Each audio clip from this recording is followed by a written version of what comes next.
And so if we recognize that whatever happened, good or bad, whatever we perceive as good or bad, it happened according to the will of God and it couldn't have been any other way, then we're truly able to, it becomes easier to let go.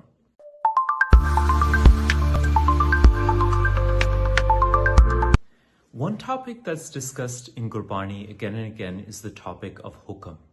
Hukam bare Gurbani bahut gal kardi hai te eh Japji Sahib vich hi aanda hai, Hukam rajai chalna Nanak likhya naam. Walk in the will of God, and this is the path that's written for us.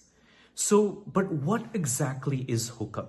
Now, if we ask different people, we listen to different kathas, we consult different experts, they have their own opinion about what Hukam is. But if we understand Hukam from the perspective of Gurbani, then it becomes very clear. Now, basics to jaise shuru kariye, Hukam means the will, what God wants, what is the will of God. And it can be generally understood as jo kuch ho raha, whatever is happening according to Hukam, according to the will of God. So, and Hukam is, the reason it's an important concept in Gurbani, because it's recognized that whoever accepts Hukam, whoever walks in the will of God, will attain eternal peace and happiness and will merge with God. But can we understand what God's will is? So Gurbani makes it very clear that ultimately God's will is beyond our understanding. Hukam na keha jaye. Nothing can be said about God's will, and nobody can predict what God's will is.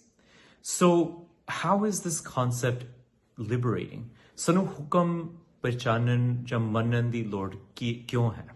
Like, why do we need to understand this and accept the will of God? Because if we don't do this, then we'll always be in pain and suffering. We'll have a separate will with our likes and our dislikes, which will make us endlessly suffer.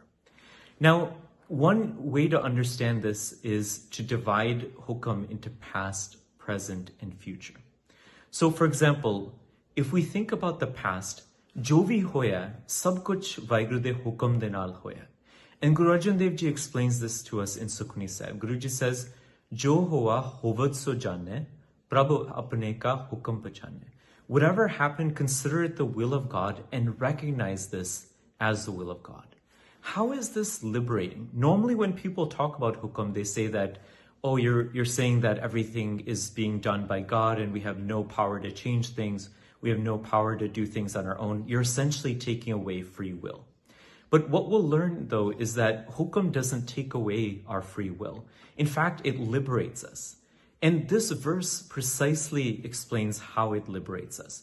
For example, how many times have we heard somebody say, I can't forget what happened. It's so difficult to go beyond it. But if we follow Gurbani, and it's very difficult to truly accept this, but those who meditate on Gurbani, those who do Nam Jap, they're capable of doing this. They're able to let go of what happened in the past. And so if we recognize that whatever happened, good or bad, whatever we perceive as good or bad, it happened according to the will of God and it couldn't have been any other way, then we're truly able to, it becomes easier to let go. Now, the main criticism that people have of saying that everything is according to the will of God is that, what about the free will of man?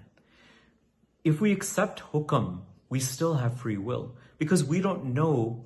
For example, if we think of Hukam in the present and the future, we don't know what God's will is. We don't know what God's going to do in the future. And if I say that God wills this for me or God wills that for me, then I'm asserting that I know what God wants, which Gurbani tells us that nobody knows. Nobody can assert what Hukam is.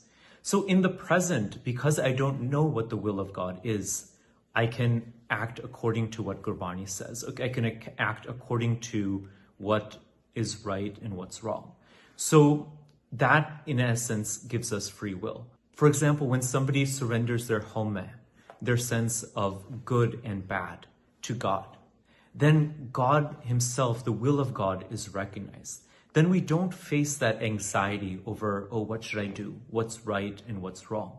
Somebody who's truly surrendered their ego, ਜਿਹੜਾ ਵਾਹਿਗੁਰੂ ਨੂੰ ਸਮਰਪਿਤ ਹੋ ਗਿਆ, ਜਿਹਨੇ ਆਪਣਾ ਹੰਕਾਰ ਵਾਹਿਗੁਰੂ ਨੂੰ ਸਮਰਪਿਤ ਕਰਤਾ ਹੈ, ਉਹਨੂੰ ਚਿੰਤਾ ਕਰਨ ਦੀ ਲੋੜ ਨਹੀਂ ਵੀ ਕੀ ਸਹੀ ਹੈ ਤੇ ਕੀ ਗਲਤ ਹੈ, ਕਿਉਂਕਿ ਪਰਮਾਤਮਾ ਵਾਹਿਗੁਰੂ ਖੁਦ ਉਹਨੂੰ ਗਾਈਡ ਕਰਦਾ ਹੈ ਆਪਣੇ ਹੁਕਮ ਦੇ ਨਾਲ। So, but we can only do this through the power of Naam, because the illusion of ego, the illusion of Homa is so powerful that it can only be overcome by reciting God's name. And that's also how Naam and Hukam are connected. Somebody who truly recites God's name sincerely merges in God's will. And reciting God's name is the greatest Hukam of Gurbani. Eko Naam Hukam hai Nanak Satgur Diya Bujai Jiyo. The Sadguru revealed this to Nanak, that Naam is the greatest commandment, the greatest hukam of God. But still, somebody who lives in the present can't say that this is what God is going to do, because number one, nobody knows. Number two, if somebody asserts it, that would be trying to be equivalent to God. So there's in no way does the concept of hukam take away our free will. And in fact, with regards to the past, if we recognize God's will, the concept of hukam can actually be liberating.